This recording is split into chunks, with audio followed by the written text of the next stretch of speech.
I'm Janae Ryan, and we're here talking with Caldwell's upcoming mayor, Eric Phillips, along with his wife, Angie, and son, Atlas. And today we're talking about their journey to parenthood and their struggles with infertility. And you guys are saying that it went on for years. Kind of get us up to date with how we ended up with this little guy right here, who's just a joy. Yeah, it was a long journey, I'll tell you that. They say parenthood is a journey, and oh boy, has it ever been. It was 5 years of trying IUIs, and then that kind of progressed to finally where we were just kind of a couple of years had passed. And it's crazy how the years fly by when you're trying, and every month it's kind of a disappointment. It was a struggle deciding to do IVF because it was almost like, well, you know, is it just not our plan, and we're pushing for something that maybe wasn't meant for us to begin with? Not to mention the financial struggle of it all. Mm-hmm. Tell us about the experience of the rounds you did go through. Our first round of IVF was pretty, it was nerve-wracking. It was scary. You have a lot of information all at once that you need to digest, and there's very specific deadlines and schedules you have to stick to. So, and with all of the shots and the medication and remembering like the doses, you actually have to go in for a class for them to show you how to do your injections. I had to have a friend come over because he couldn't help me because he would have fainted.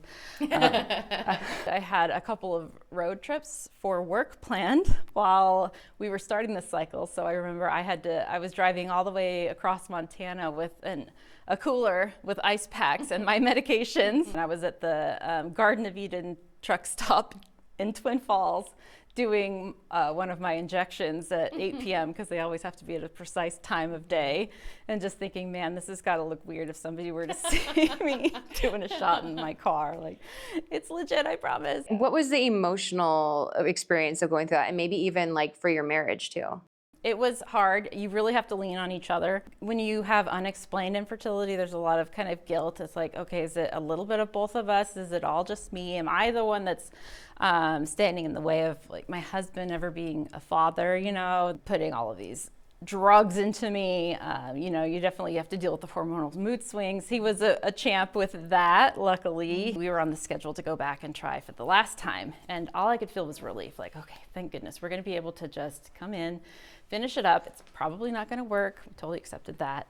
And we'll be able to, you know, move on with our lives and figure out what our path is gonna be after that. But you had a little surprise. She said it was the first time she'd ever done an ultrasound and found a baby they didn't know about. What was going through your mind when you were finding this out?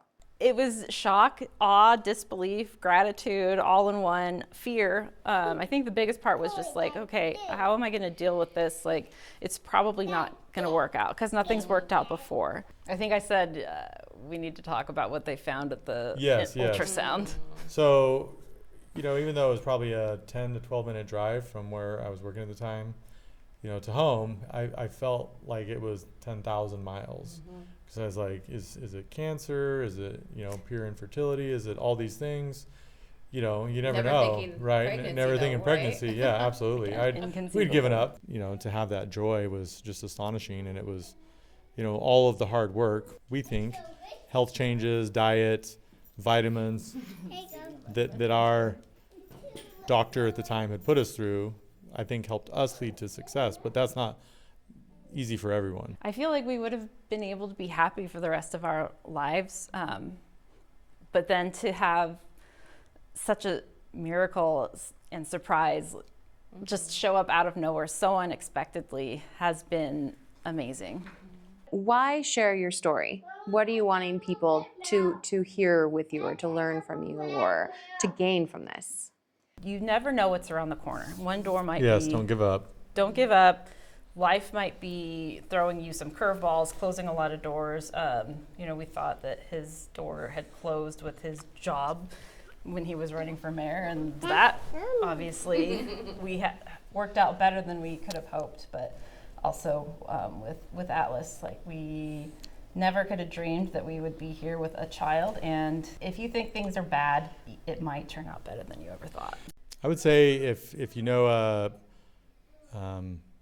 a gentleman, a husband, whatever, fiance, that if you hear about the miscarriages and things like that, check on them, because it is, you know, it's a Men have a silent pain too, because once again, your hopes and dreams change quickly.